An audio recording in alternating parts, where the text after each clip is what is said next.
안녕하세요. 이번 시간에는 소화불량의 수학에 대해서 알아보겠습니다. 지난 영상에서 우리 몸은 합쳐져서 뭉뚱그려진 정보가 들어와도 그것을 주파수별로 구분해서 받아들인다고 설명드렸습니다. 또한 이것이 가능케 하는 풀이의 변화 수식도 소개시켜드렸는데요. 이런 뭉뚱그려진 정보가 들어와도 우리는 이것을 이 아래의 주파수별로 구분해서 받아들일 수 있다고 설명드렸습니다. 우리가 어떤 노래를 들어도 그것이 동시에 우리의 고막을 자극을 해도 그것을 우리가 두 사람의 목소리를 구별해서 들을 수 있는 원인이기도 하죠. 노래 듀엣을 한번 들어보겠습니다.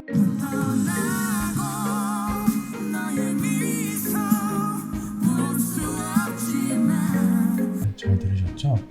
아주 명곡인데 동시에 음의 압력이 우리 고막에 전달돼서 우리가 그 신호를 받아들여도 그것이 우리가 주파수별로 구분을 할 수 있기 때문에 남자와 여자의 목소리가 동시에 들리는 것이다 라고 우리가 알 수 있는 것이죠. 두 사람의 목소리다. 이처럼 우리 몸은 무수히 많은 파동들을 통해 정보를 받고 그것을 파동으로 뇌 안에서 또 처리를 해서 다시 파동으로 표현을 합니다. 이러한 원리가 실생활에서 많이 쓰입니다.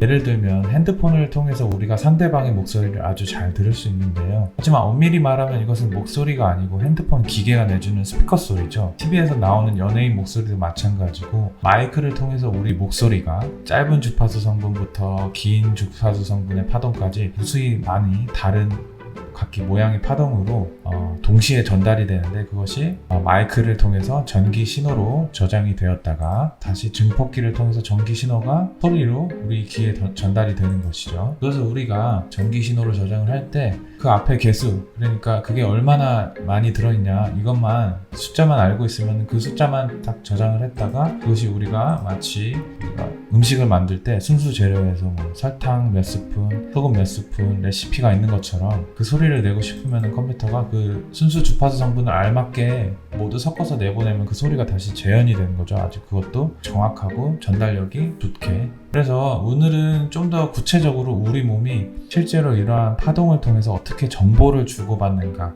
그 과정을 더 살펴보려고 해요. 그리고 이후에는 소화불량을 치료할 수 있는 방법에 대해서 대략적으로 알아보려고 합니다. 정보가 전달되는 과정은 일단 우리가 중학교 시간에 배운 게 있죠. 그러한 뉴런이라는 신경세포에서 전류가 발생해서 끝에 화학물질 같은 게 나와서 다음 뉴런 신경세포에 전달이 되고 그래서 이제 전기 신호가 쭉 이어지는 최종적으로 뇌까지 정보가 전달이 되는 것을 많은 분들이 좀 알고 계실 겁니다. 이렇게 해서 이런 신경세포가 있는데 전기 신호가 이렇게 쭉 전달이 돼서 끝에는 막 화학 성분 같은 것들이 나오죠. 그래서 이러한 끝에 화학 성분들이 나오면은 그것이 다음 신경세포에 전달이 돼가지고 전류가 전달이 되는 거죠. 이것만으로는 그냥 전기 흐름이 전달되었다 이것만 아실 뿐이지 정교하게 어떻게 우리가 필요한 정보를 전달하는지는 알지 못합니다. 또 우리가 어떻게 그런 과연 정보를 이러한 전기 흐름으로 전달을 할까 그것을 잘 이해하기 위해서는 오늘의 주인공인 프랑스 수학자 라플라스에 대해서 좀 알아야 합니다. 이분이 엄청난 분으로 이제 현대 수학과 과학에 위대한 공헌을 하셔서 이분도 불멸이 되신 분이죠. 그 공로로 현재 프랑스 에펠타워에 그 이름이 새겨져 있는데요.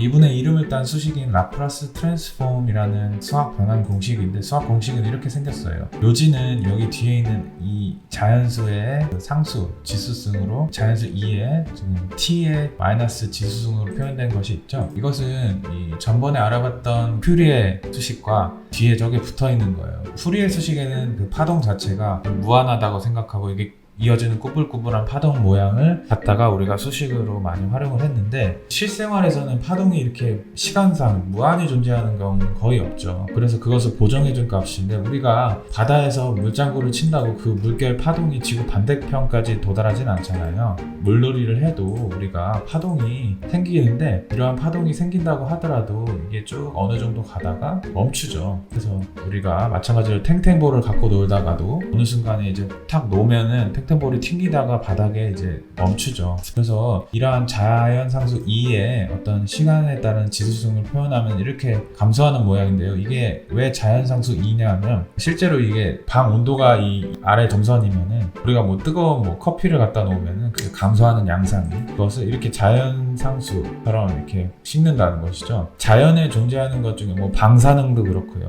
시간상 이렇게 감소하는 양상이 보이는 것은 저런 모양을 띠는 경우가 많아요. 그래서 이 자연상수 2의 어떤 시간에 대한 지수승을 모양을 값을 곱해줌으로써 이렇게 파동도 어떻게 되냐면 파동이 이렇게 해서 꾸불꾸불꾸불한 게 계속 유지가 되는 게 아니라 어느 순간 점점점 줄어들어서 그 바닥에 닿는 모양이 된다 그러는 거고, 이렇게 용수철도 파동 운동을 하다가 어느 순간 힘이 빠지죠. 그래서 이렇게 파동도 이렇게 무한히 쭉 나가는 것이 아니라 이렇게 어떤 지수승으로 감소하는 모양이 생긴다. 그래서 1편에서는 풀이의 수식에서는 주기와 진폭만 각각 다른 파동을 소개시켜드렸지만 실생활에서는 이렇게 유한한 모양의 짧은 파동을 통해서 정보가 전달이 돼요. 왜냐하면 실생활에서는 저런 파동이 없기 때문에. 그래서 이 중에서도 시간에 따라서 아주 빨리 감소하는 모양이 있겠죠. 파동이긴 한데 아주 짧은 모양, 이러한 것을 웨이브가 파동이라는 뜻인데 그 뒤에 웨이블릿이고,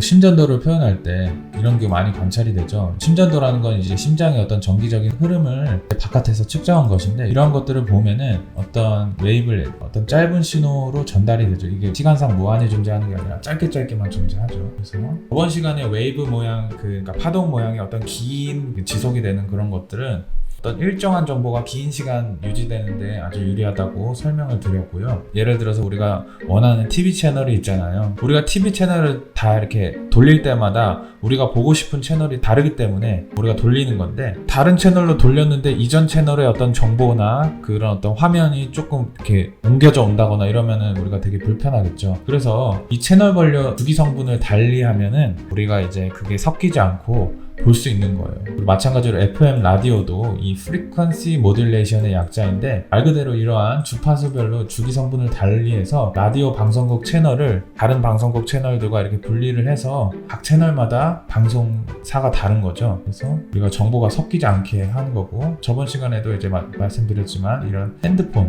우리가 사람 많은 데 있어도 막 그 주파수가 막 섞이고 이러지 않는 이유가 이 핸드폰마다 이 목소리를 달리 부여를 한다고 했죠. 그래서 이 목소리가 이제 이 주파수 성분으로 나타내는데 이게 좀 얄쌍한 것과 좀 넓은 것, 그래서 넓은 것을 남자 목소리로 비유했고 얇은 거를 이제 여자 목소리로 비유했는데, 이러한 위상 변화를 통해서 이제 이 디지털 신호가 전송이 되는데 주파수를 달리하면 이것이 섞이지 않고 잘 전달될 수 있다. 그래서 각 핸드폰마다 주파수 성분을 조금씩 달리하면 목소리가 다르니까 이게 섞이지 않고 잘 정보가 전달된다. 이렇게 설명을 드렸어요. 지금 오늘 알아보는 이러한 짧은 그런 전기 신호는 어떠한 점이 있을까요?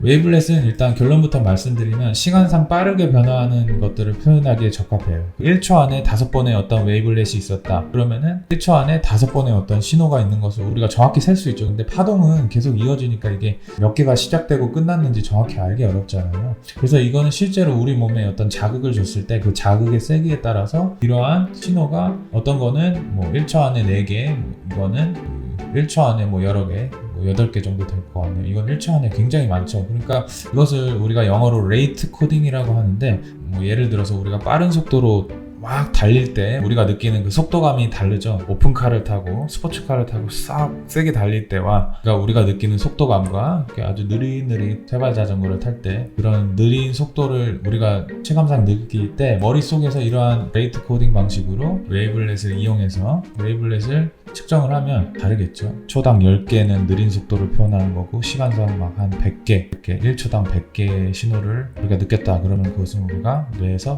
우리는 빠른 속도로 가고 있구나. 이런 것들을 이제 스펙트럼처럼 이제 쭉 1부터 100까지 뭐 이렇게 스케일이 있으면 그거를 쫙 구별할 수 있게 해주죠. 다 상호 보완적인 거예요. 그래서 웨이브도 필요하고 우리가 정보를 전달하는데 웨이블렛도 필요한 이유가, 우리가 웨이블렛만 있으면은 예를 들어서 우리가 책을 읽을 때 똑같은 글자가 계속 반복되는 경우가 있잖아요. 책 첫 부분에도 어떠한 글자, 뭐 사랑해라는 게 있을 수 있고 맨 마지막 끝날 때쯤에 뭐 사랑해라는 단어가 나올 수도 있고요. 근데 그게 우리에게 주는 의미는 전혀 다를 수가 있는 게, 책의 흐름이 계속해서 쌓여가잖아요. 정보가 축적되고 통합되는데, 그래서 똑같은 글자를 볼 때 우리 눈 망막에서는 말씀드린 아까 레이트 코딩 방식으로 예를 들어서 흐리고 약한 빛은 아주 낮은 레이트로, 아니면 선명하고 강한 빛은 아주 높은 레이트로 우리 망막에서 신호가 전달이 되겠죠. 그래서 똑같은 사랑해라는 게 있으면은 똑같은 신호가 우리 뇌에 전달이 될 텐데 우리 뇌는 그것을 왜 다르게 받아들이냐. 그것은 우리가 어떤 전체적인 흐름을 계속해서 우리 뇌 속에서 유지를 하면서 있기 때문이죠. 그러면 이것은 웨이브로 표현하기에, 즉 긴 시간 유지되는 파동으로 유지가 되면은 되게 유리하겠죠. 실제로 그러하기도 하고요. 그래서 1편에서 말씀드렸지만 이러한 정체적인 통합된 의식, 나라는 것은 이러한 뇌파로 유지가 되는데 무수히 많은 뇌세포들이 순간적으로 다 함께 같은 신호를 내서 큰 울림을 만들어내는 거예요. 그래서 이것이 우리가 관찰할 수 있는 뇌파 검사가 있잖아요. 파동인 것입니다. 이러한 뇌파를 통해서 정보 전달하는 방식이 이제 템포럴 코딩이라는 방식이에요. 이러한 뇌파를 이용해서 뇌파를 타고 뇌파 상에서 이게 순서상 몇 번째 있었느냐, 우리 뇌 부위가 여러 구역이 있는데 뭐 ABC 구역이 있는데 만약에 시간 순서대로 뭐 ABC 이렇게 신호를 내보냈다 그러면은 어떤 파동을 타고 ABC가 기억될 수 있고, 마찬가지로 순서가 바뀔 수도 있죠. BCA, CAB, CBA 이렇게 다양하게 표현될 수 있어요. 그러니까 어떤 순서가 부여되기 위해서는 전체적인 틀이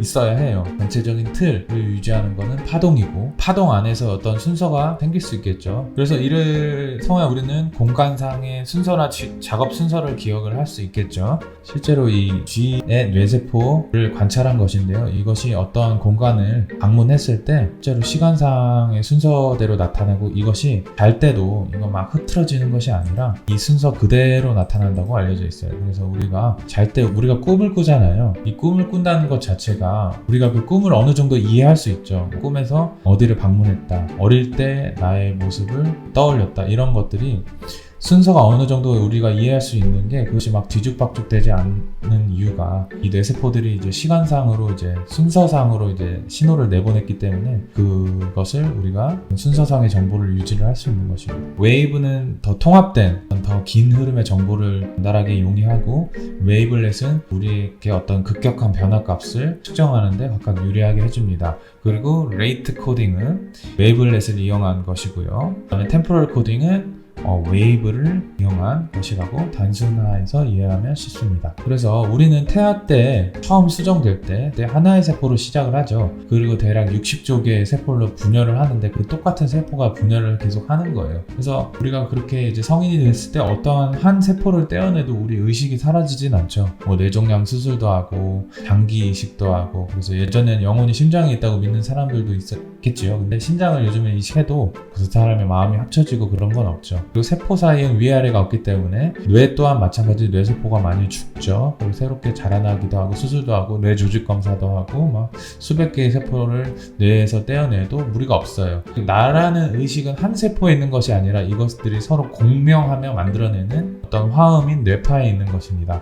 소화라는 과정도 어떻게 보면은 무수히 많은 각자 세포들이 협동을 하는 과정이에요. 그것이 순서상 어떻게 정교한 그런 정돈된 과정인 것을 알 수 있는 게, 우리가 물구나무 서서 음식을 삼켜도 그것이 역류하지 않고 음식을 넘길 수 있잖아요. 그 이유가 소화기관은 연동 운동을 하기 때문이에요. 소화기관도 마찬가지로 순서가 없이 마구잡이로 수축하면 음식이 계속 뒤로 전달되지 않고 이제 멈춰 있겠죠. 그리고 이제 이게 서로 수축하니까 소화기관이 막 음식이 있는데 막 팽창하고, 그것 때문에 우리는 굉장히 더부룩하게 느끼고 마치 마비가 일어난 것처럼 속이 불편할 수가 있어요. 그러면 우리는 어떻게 해야 하느냐, 이러한 정상적인 소화관내의 리듬, 주기를 찾아줘야 되는데, 처음에는 조금 힘들다면은 아침부터 굳이 식사를 하실 필요는 없고, 아침에는 이제 물 한 잔 정도 마시고 가볍게 30분 정도 산책이나 이런 운동을 하면서 배가 꼬르륵 꿀렁꿀렁 이제 거릴 거예요. 이게 이제 좋은 신호거든요. 이것이 연동 운동을 하고 있다는 뜻이에요. 우리가 너무 배고프거나 하면은 이것이 강한 신호를 내면서 하나의 어떤 단합된 그런 신호를 만들어내거든요. 그래서 이제 꿀렁꿀렁하게 만든다면 성공이죠. 그래서 물 같은 잘 넘어가는 것이나 아니면 사과 같은 과일, 이건 과일산이 있어서 소화 운동을 자극하는 데 도움을 줄 수 있어요. 그래서 연동 운동 자체가 시간 순서상 아주 정교한 운동이다. 그리고 파동이기 때문에 그것을 규칙적으로 아침마다 연동 운동을 하게끔 우리가 우리 몸을 만든다면 식후 더 불편감을 좀 줄일 수 있습니다. 그리고 자고 일어나면 세포 하나하나가 주기가 정교하게 맞지 않을 수가 있어요. 우리가 비몽사몽한다는 말이 있잖아요. 세포 주기가 이제 각각에 맞춰져 있는데 그것을 깨워서 하나의 어떤 정렬된 연동 운동을 하게 만드는 것이 힘들어요. 그 힘을 계속해서 길러 나가시길 바랍니다. 그리고 최대한 밥을 먹은 다음에 바로 눕거나 잠을 자면 안 돼요. 이것은 야식도 드시면 안 되고, 그리고 속이 불편하면 이 편안한 음식부터 규칙적으로 먹는 습관을 가져야죠. 그 주기를 굳혀야 돼요. 하루 두 끼도 괜찮고, 아침에 속이 많이 불편하신 분들은 그저 물만 드셔도 된다고 설명을 드렸고요. 그리고 아침에 일어나서는 이제 빠르게 내가 좋아하는 것으로 집중을 좀 옮겨야 돼요. 그 힘을 길러셔야 되는 게, 빠르게 나의 몸의 모든 세포를 하나의 주기로 맞추는 힘을 계속해서 길러야 돼요. 그래서 예를 들어서 일어나자마자 뭐 내가 좋아하는 영상을 본다든지, 아니면은 뭐 내가 좋아하는 TV 프로그램을 본다든지, 음악을 듣는다든지 해서 그 좋아하는 것을 하면 내 몸이 이제 딱 확 그 집중이 쏠리거든요. 온몸의 주기를 맞출 수 있는데, 그런 것들을 뭐 틀어놓고 30분간 뭐 이제 걷는 운동을 한다든지 이제 해서 우리 몸을 이렇게 계속해서 깨우면 속이 많이 좋아지실 겁니다. 소화불량이 많이 좋아지실 거예요.